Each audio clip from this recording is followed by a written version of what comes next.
La única certeza es que el poder de una potencia nuclear se está resquebrajando y nadie sabe cuál será su futuro, ni siquiera cuál será su futuro inmediato.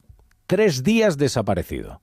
Vladimir Putin salió del Kremlin el viernes cuando una columna del siniestro ejército privado de Wagner se conducía hacia Moscú y no se ha mostrado ante los rusos hasta hoy, en que ha remitido un vídeo de estos enlatados que lo muestra en un acto rutinario de agenda para fingir normalidad.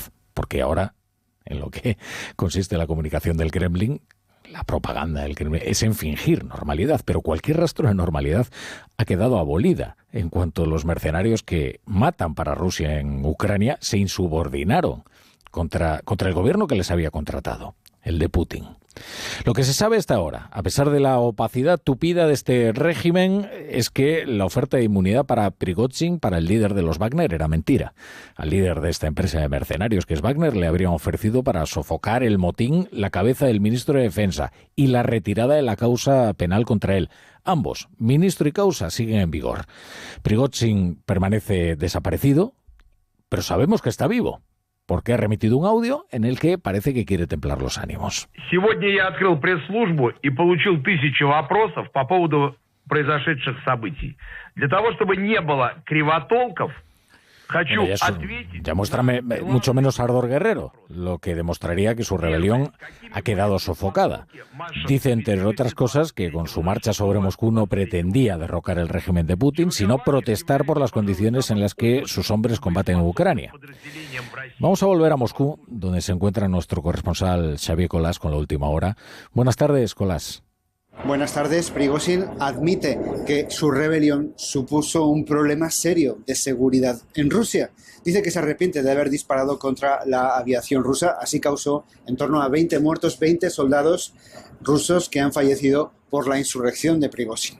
El régimen, mientras tanto, según avanzan los días, trata de aparentar normalidad y el Ministerio de Defensa ha distribuido, horas antes de que hablase Prigozhin, un vídeo del ministro de Defensa, Sergei Shoigu, de visita a las tropas rusas que participan en la guerra en Ucrania, aunque no está claro cuándo ni dónde se ha grabado ese vídeo, un vídeo que no tenía ni sonido.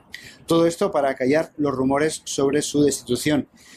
Shoigu es el principal enemigo del amotinado Prigozhin, cuyo futuro, por cierto, no está nada claro. A juzgar por los registros en su casa y en su oficina en las últimas horas y escuchando algunas informaciones de medios rusos, parece que la causa contra Prigozhin no está ni mucho menos cerrada. Bueno, pues ya lo oyen. La cuestión es fingir normalidad. Lo que pasa es que la normalidad quedaba abolida el pasado viernes y el liderazgo de Putin, desde luego, ha quedado muy erosionado. Hoy están reunidos los cancilleres de la Unión Europea, los ministros de Exteriores de los países de la Unión en Luxemburgo. No escucharán una opinión demasiado concluyente sobre lo que está ocurriendo, primero porque hay todavía más desconcierto que certezas, y luego porque no hay optimismo posible cuando quien se opone al sátrapa es un ejército privado de mercenarios comandados por un neonazi medio loco, como es este Prigozhin. Quizás quien ha sido más contundente ha sido el alto representante de la política exterior de la Unión Europea, Josep Borrell. La conclusión más importante es que la guerra contra Ucrania lanzada por Putin y el monstruo que ha creado Wagner se lo está comiendo a él mismo, ahora actuando contra su creador. La brújula con La Torre.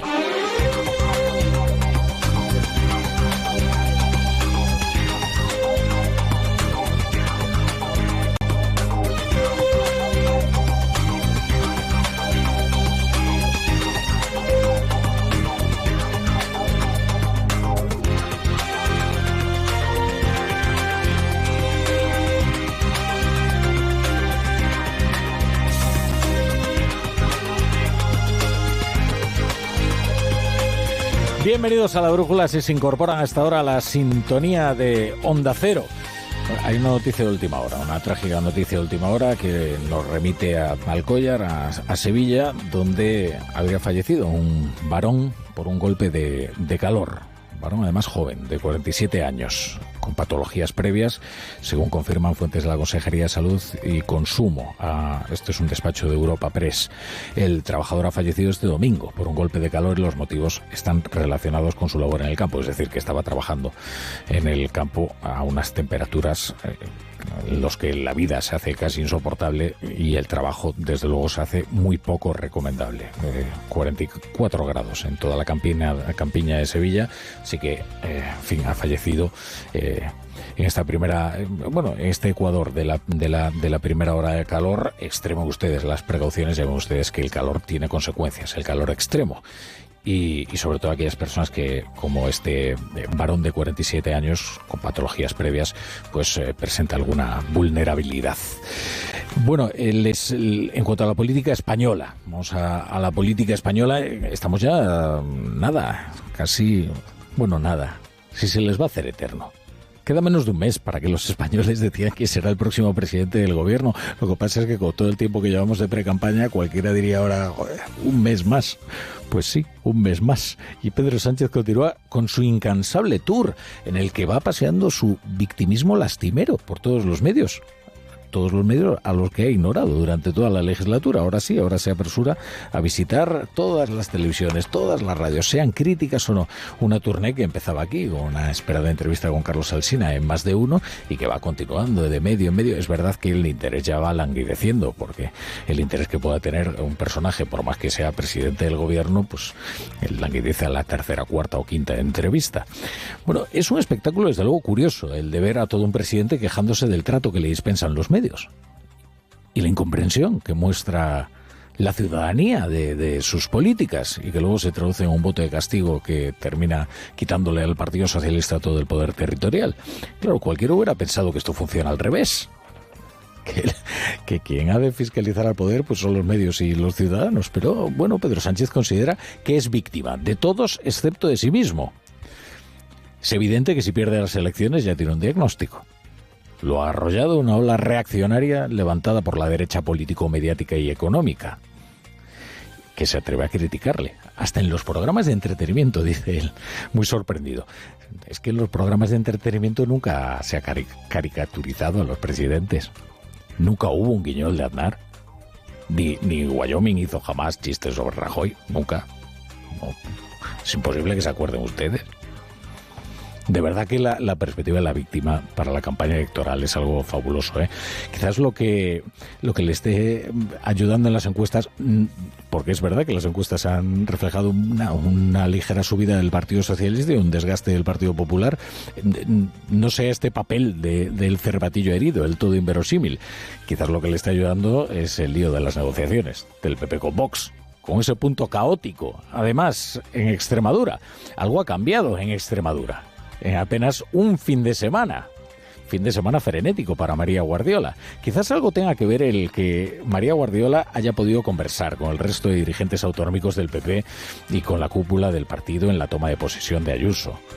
Quizás entonces, ayudada por algún tracking de urgencia, comprendió, porque le hicieron comprender, que se había colocado en una posición imposible y que de persistir solo podría elegir entre investir a Guillermo Fernández Vara o exponerse al descalabro de una repetición electoral. A las 23:57, al filo de la medianoche del domingo, María Guardiola suspendió un acto que tenía previsto para hoy, en el que iba a pronunciar un discurso ante los dirigentes más relevantes del PP extremeño, y lo cambiaba por una carta, una misiva en la que se advierte un cambio radical en el tono con el que se refiere a Vox. No tanto en la propuesta que finalmente traslada, que es la misma. La frase clave es esta: soy muy consciente de que también es imprescindible el respeto, el diálogo y el acuerdo programático con la formación Vox en Extremadura. Y ahí está todo, en esa frase. Empezando por la primera persona, soy, con la que asume el giro después de unos días de actividad mediática frenética en la que se presentó también en primera persona como el baluarte contra el radicalismo de Vox. Hoy lo que dice es que es imprescindible el respeto y el diálogo.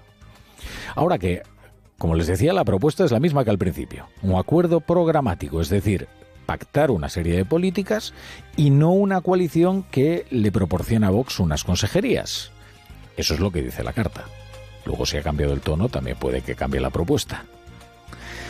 Pero ahora sigue ofreciendo lo mismo, que es un acuerdo programático, no un acuerdo de gobierno. Esto lo ha ofrecido siempre, ¿eh? Por más que se presentara ante la opinión pública como la antipopulista que le cantaba las 40 a Vox. Sí, pero a la vez le ofrecía la presidencia de la Cámara. Hoy todos los que elogiaban con arrobo a Guardiola pues están desencantados después de haberse golpeado en su descenso del guindo. Si ella desde el principio hubiera dicho la verdad, que es que no tenía ningún inconveniente en darle cargos tan importantes como la presidencia de la Cámara a Vox y pactar un programa de gobierno, y que lo que le separaba era la ambición de consejerías, de sillones de gobierno de Vox, hoy la carta desde luego no sonaría como si reculase vilmente, pero da la impresión de que se había envalentonado y de verdad creía que podía forjarse un liderazgo con el que arrasara en una repetición electoral, y de repente pues la epifanía. Claro, ha visto que probablemente es ahora o nunca, y que una repetición electoral iba a desalentar al electorado, la iba a desautorizar y le iba a situar en una posición aún más delicada de aquella en la que se encuentra ahora. Ahora la presidencia de la Cámara ya está en manos de una socialista, y esa ya no va a ser una baza para la negociación en Extremadura. Habrá otras. Porque otra de las falsedades de esta historia es que Guardiola le había cerrado a Vox el paso. No, ya le había ofrecido la presidencia de la Cámara y le ofrecerá otros cargos. Hoy, claro, quienes elogiaban su coherencia y su lucidez, pues lamentan su viraje, y el PSOE aprovecha para atizarle bien en la voz de Pilar Alegría. En cambio, Santiago Abascal celebra el cambio de tono y casi aventura que será probable el acuerdo, ya veremos en qué términos. Un buen paso. Yo creo que el respeto es básico entre dos fuerzas políticas que han sido votadas por los extremeños, que han sido votadas por los españoles en muchas regiones, y que estamos obligados a entendernos y a construir una alternativa. Cuando una se da cuenta que puede perder el sillón, dice claramente: miren, que mis principios no son tantos ni son tan numerosos, y si no les gusta, como decía Marx, tengo muchos otros. En Onda